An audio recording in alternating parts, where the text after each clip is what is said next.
Hey guys, and welcome back to the channel. Now quickly, before I get into the video, I'm just going to quickly say there's a person in the room next to me that's doing music lessons, okay? So if you hear any weird noises, don't worry, it's not me, I'm completely fine, although my mental state isn't. And then it's just some person trying to learn the piano. Either that or schizophrenia is back and I'm going to need some medicine. But anyway, with that out of the way, I'm just going to talk very briefly about Nazis in Ukraine and why exactly I'm sick of this argument. You see, this is the thing about it. Every single time you look on the internet and you see shit from the Russian perspective, you see people talking about Nazis. You see people discussing the Azov Nazis and how this justifies the war. And this is what I'm going to say, it doesn't. You see, the Azov Nazis make up less than 1,000th of Ukraine's population. They make up such a tiny percent that at the end of the day, every single one of the kills that has been against Ukrainians, only 1,000th of that would be Nazis.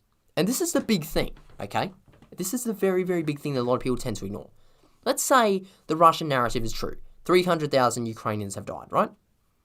By this standard, 3,000 out of the 1,000 Nazis have died. Isn't that interesting? So by the Russian standards, they would have killed by now 3 times the Nazis, and then the rest of these are just innocent people trying to fight to defend their country. You see, this is why I do not support Russia. Because it doesn't make a relevant point. This argument about Nazis is very much propaganda. It is very much bullshit. And it's very much an arrogant point of view that supports this war. When you sit down and you look at this conflict, everything shows it's not about Nazis. This indiscriminate bombardment of civilians, rape and murder of women and children, that's not denazification. That's not fighting against Nazis. That's just killing. That's just raping. That's just murdering. That's just destroying Ukraine. This targeting of cultural centers, that's not denazification. And this is where I just have to sit down. I have to go, no, you're wrong. You're incorrect. It's not about Nazis. Never has been. Nazis are not the goal of Russia because they have Nazis in their own country.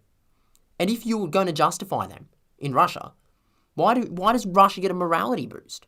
Why does Russia get to be the dictator of morality whilst they're supporting and they're sponsoring Nazis in their own country? Why is that? And this is what I have to say. I do not care for any of this shit that people put out. You see, you sit down and you look at people trying to break down how Zelensky's somehow a Jew and a Nazi at the same time. And they go, oh, but Adolf Hitler, he's a Nazi. Adolf Hitler's the first fucking Nazi. The concept of being a Nazi wasn't even around before Adolf Hitler. So I don't really know what sort of shit you're on. But anyway, we'll just ignore that. And of course, we'll ignore the fact that, many of the things where, everyone proves that Zelensky's a Nazi on this shirt, right? That's a Ukrainian symbol. Yeah, sure, the Nazi symbols have been around for 70 years. And they probably appropriated Ukrainian culture and symbol. But here's a little thing a lot of people don't understand. Ukrainian culture goes back 300 years. Ukrainian ideology, Ukrainian history goes back hundreds of fucking years. It goes back long before this symbol existed. And it's nothing more than propaganda. You see, this is what I'm going to make this video into, really. And this is what I'm going to sit down and I'm going to say. This is the point about Nazis. It's a gotcha point. It's a, haha, look, my irrefutable evidence argument. That's what this is. This isn't a real, valid concern that's being raised to bring down or discuss. This is being raised as a gotcha. And the problem is, it's not a gotcha. When you look at how many people have died in Ukraine, the overwhelming majority of these people were not Nazis. The overwhelming majority of Ukrainians can't be Nazis. Because children at the age of 4 are not Nazis. Women that, used to be, girls that are aged 5, and less than that, kids at 10 months old, women in a hospital, trying to give birth to a child, people that are dying in the fucking streets of hunger and starvation because of what Russia's done, they're not Nazis. They're not your people who are here fighting against the Russian regime.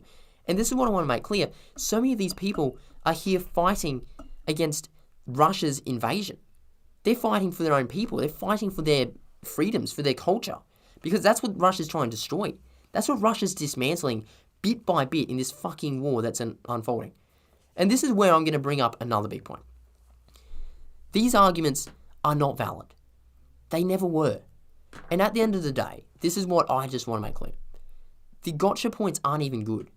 And this is why they do it. Because they make people seem smart. They make a person disappear from a debate. Because, and this is the thing, this is what many governments do. They make a point that lasts a while, then 40 seconds later, when they need to, the government will appropriate it. They'll bring it up, and now it'll be this new argument. But think about the Nazis, and then you can feel really smart. Look, this war is justified because the Nazis are in Ukraine. When a person who studies this topic, or looks into this shit, will quickly realize that, yeah, there's Nazis, but they're not the fucking populace. They're not the people who you're killing. You see, again, like I said, 1 in 1,000 people in Ukraine are a Nazi. This means that 1,000 innocents are likely dying for each fucking Nazi that's getting killed. And at the end of the day, by the time you finally kill one Nazi, how many civilians have you killed? How many innocents are dead? And this is where I come to a big point. It's that very often these people aren't even Nazis. You see, throughout history, people have appropriated terms, made arguments because, you're this, you're that. You once upon a time, you were a supporter of blacks, you were a friend of the blacks, and you were a scumbag because you supported these people having actual rights, because you opposed oppression and slavery. Once upon a time, you were a filthy communist if you dared to oppose a Western ideology. These days, you're a filthy capitalist, you're a piece of shit, you're a Western lapdog, if you dare to raise questions about China. You're a criminal, you're a danger to our society, but they just want democracy. They just want to have freedom of speech. And this is where I'm going to sit down and I'm going to say, no, these aren't valid points. And these are what you call flashpoints. It's that a government will use this. And this is the big point. They will use it every single fucking time to try and dissuade you, try and deflect the argument, or try and make themselves seem smarter. When at the end of the day, all they're doing is directly misinforming you. And there's a fucking reason why these guys get so angry when I bring up children being murdered. There's a reason why they get so angry when I bring up women being raped. Because at the end of the day, they can't justify that. They can't. They have no way to get around the fact that they are raping and murdering women and children. Or if they're not doing it in the presence, they are supporting it. That's what these guys don't understand. And they can't get their heads around that fact. They can't cope with that. So their only reaction is to get angry and up in arms. Going, oh yes, but you're a scumbag, you're a Nazi. No, I'm not. Fucking everything about my history has been fighting against Nazis. I have studied fucking history and the Nazis so much, and I hate everything they've done. They were deplorable pieces of shit, and I have no way they'll ever try and justify their actions. Okay? But here's the thing. But these guys can't comprehend that. They can't wrap their heads around that. And you have to be a Nazi, because what else would you be? No free thinker would possibly support Nazis, right? Well, because they're not all Nazis. Because you followed the Kremlin narrative thinking you were a free thinker. You were thinking that you were in control of what you were seeing, when in reality, that's because the government wanted you to see that. That's what they wanted you to see.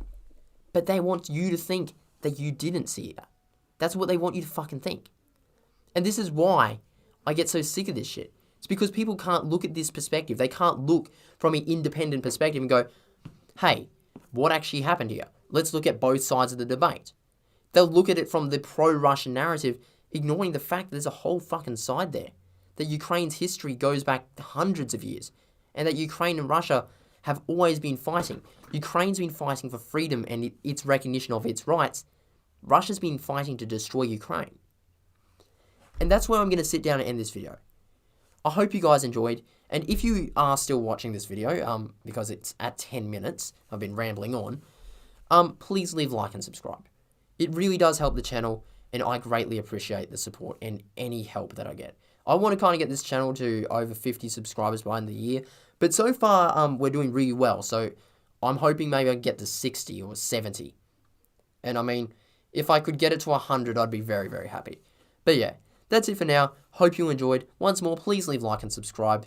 I greatly appreciate it, and it really helps the channel. Thank you all so much for watching, and I'll catch you on the next one. Thank you very much. Bye.